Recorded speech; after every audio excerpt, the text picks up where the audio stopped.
Olá, meus queridos amigos. Na aula de hoje nós vamos trabalhar a Lei de Execução Penal e vamos desdobrar este assunto aqui em pelo menos 2 unidades e vamos trabalhar na aula de hoje uma introdução geral à Lei de Execução Penal.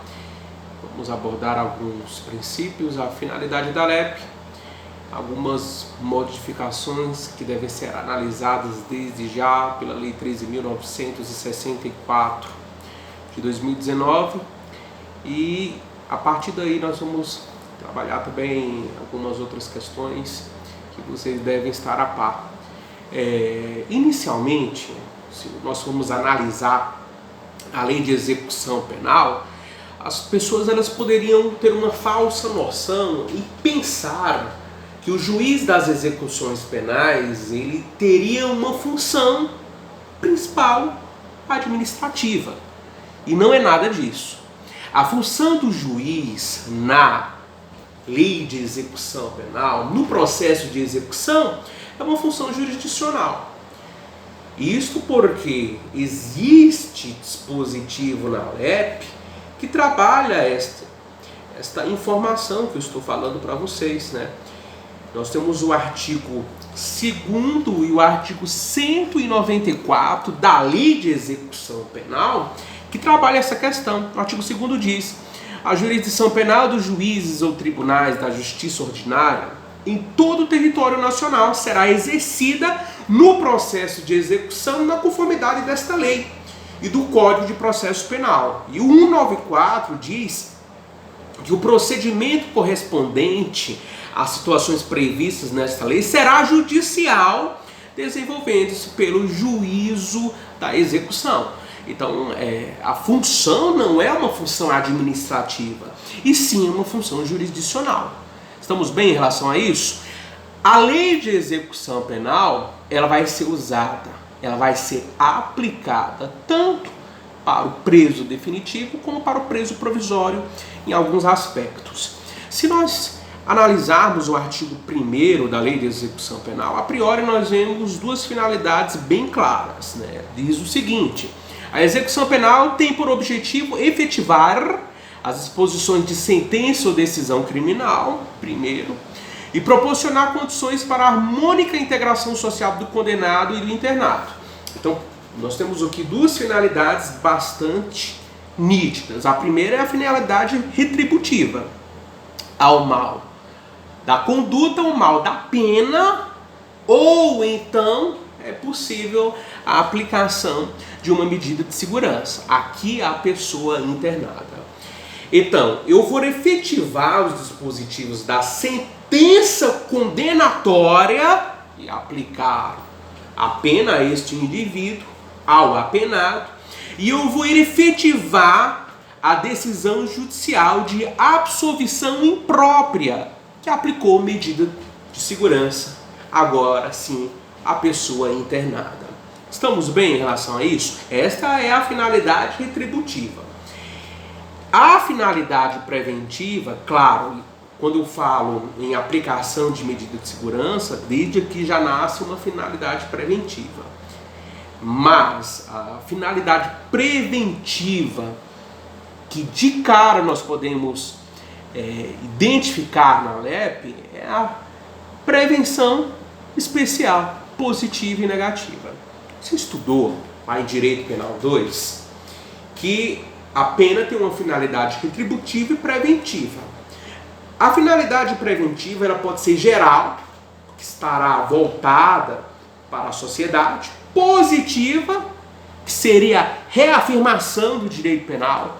O direito penal está valendo, o direito penal tem força, tanto que está prendendo as pessoas. Estamos bem? E tem uma finalidade preventiva geral negativa, que de certa forma intimida a coletividade, as pessoas a não praticarem crimes. Agora, a finalidade que está descrita na Lei de Execução Penal é a finalidade preventiva especial, que está voltada ao indivíduo, ao apenado. Essa finalidade preventiva especial, ela também pode ser positiva quando se visa a ressocialização do apenado, e dentro da lei de execução penal nós temos várias coisas que podem ressocializar o apenado. Nós temos progressão de regime, nós temos benefícios tais como a saída temporária, nós temos também a remissão da pena, trabalho, pelo estudo. São instrumentos previstos na lei de execução penal. A lei de execução penal, ela é perfeita aos nossos olhos. Mas o problema todo, sabe o que é? É o poder executivo. A lei manda fazer alguma coisa. Manda fazer e trabalhar o que está lá escrito. O executivo faz outra coisa. Tá? O presídio, quando é um presídio de segurança máxima, a lei de execução penal diz que as celas serão individuais, de 6 metros quadrados, com previsão de sanitário, insolação no ambiente. E o que a gente vê? A gente vê presídio já criado com beliche para colocar a pessoa lá dentro. Vocês veem presídios onde as pessoas estão lá, colocando, abanando, né, a mão para fora. Eu não sei se coloca a mão ali para fora, né, para ver se pega, bate um vento e o cara consegue ter algum tipo de respirar algum ar lá dentro. Eu acho que deve ser isso, né, porque a lei de execução penal ela é perfeita.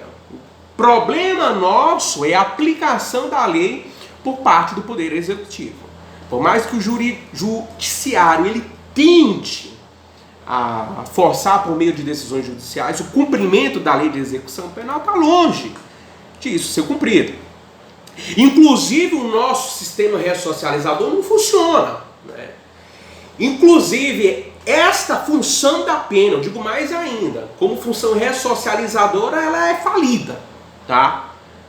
É uma falência geral. E aqui não é só no Brasil, mas no mundo inteiro. Essa função da pena como prevenção, ela não funciona. A verdade é essa. E aqui eu deixo a minha crítica em relação a isso. Quem poderia falar, inclusive, melhor é o professor Edilson Bonfim, ou Genotti. Ele saberia explicar muito bem melhor isso que eu. Ele tem trabalho científico sobre isso. E eu quero dizer para vocês o seguinte, esta função era uma finalidade muito boa, querida pela lei de execução penal, mas de praticidade nenhuma. Isso é posto para nós de forma debalde. Porque hoje as penitenciárias são verdadeiras faculdades do crime. Então não existe essa história de colocar uma pessoa lá dentro e visar futuramente colocá-la numa sociedade totalmente curada. Isso não existe. Estamos bem em relação a isso? Mas também a lei de execução penal, ela prevê esta finalidade preventiva especial negativa, onde se visa inibir a residência do acusado. Olha só. O acusado está lá no sistema penitenciário. O acusado, é bom ficar aqui no sistema penitenciário? A liberdade aí, ó, ela está sendo cerceada. É bom ficar preso? Esta é a mensagem que se quer trazer para o apenado. Estamos bem em relação a isso? Agora cuidado com uma coisa. Aplica para o preso, o apenado, aplica-se para o preso provisório, a maioria dos dispositivos. Agora me diz uma coisa, presta atenção. Será que a pessoa, no âmbito da lei dos juizados especiais criminais, que descumpre uma transação penal, ela vai ser presa? Eu vou aplicar a lei de execução penal para ela? Não, claro que não. Nós temos súmula vinculante sobre isso.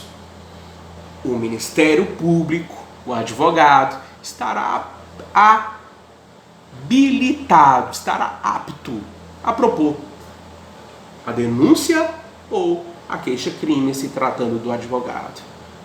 Tudo bem? E medida socioeducativa, hein?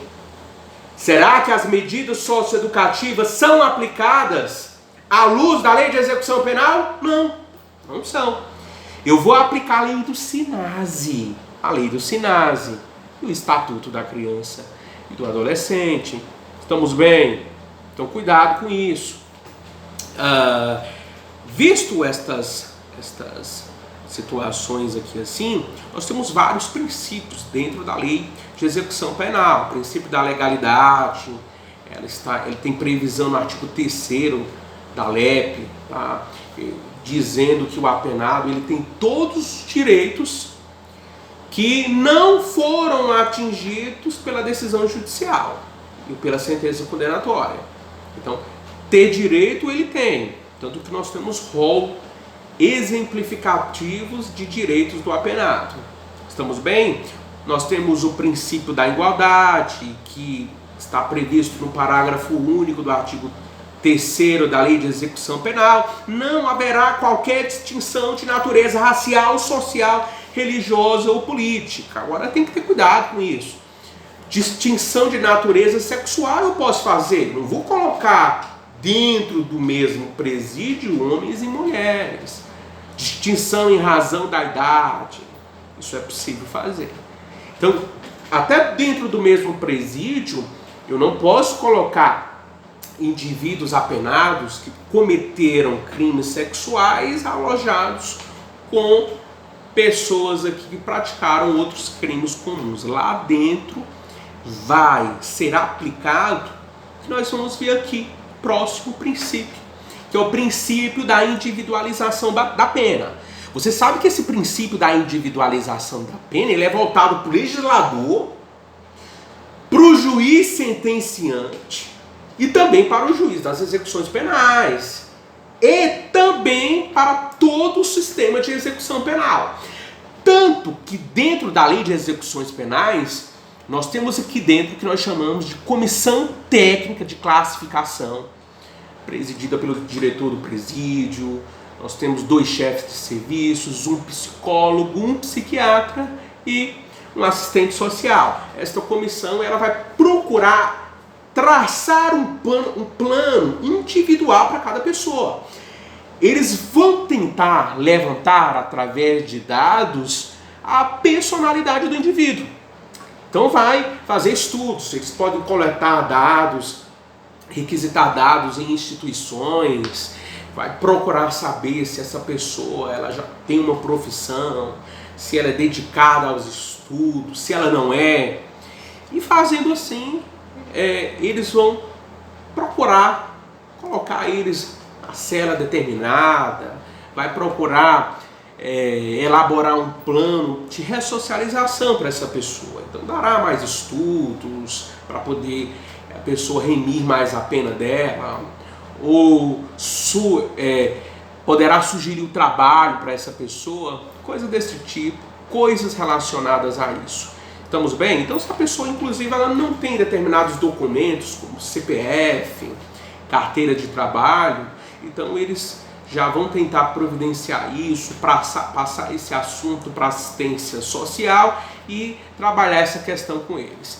Estamos bem em relação a isso?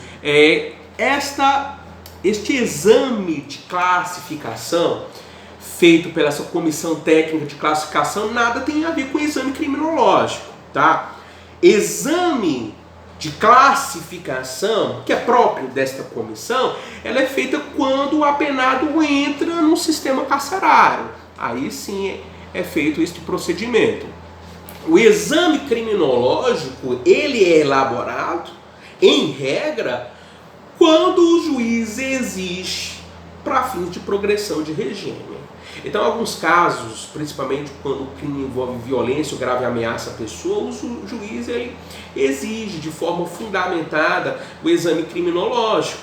Tá? Às vezes nós estamos trabalhando aqui com um indivíduo que ele praticou uma série de crimes, estamos diante de um serial killer. Então é possível fazer este exame criminológico para se aferir se é possível ou não a progressão de regime deste indivíduo. A última coisa, esta questão da parte da fundamentação para se exigir o exame criminológico, vocês podem aferir a partir da súmula 439 do STJ. Estamos bem? Uma coisa é exame criminológico, uma coisa exame de classificação. Este exame aqui de classificação, ele procura individualizar a pena do indivíduo, certo? De tal forma que ele parece ser mais amplo, mais genérico, e assim se conseguir a personalidade do agente. O exame criminológico parece ser mais específico, com a finalidade, muitas vezes, para que o indivíduo possa alcançar a progressão de regime. Então, o que acontece? Esse exame criminológico, ele vai tentar construir aqui um prognóstico de periculosidade.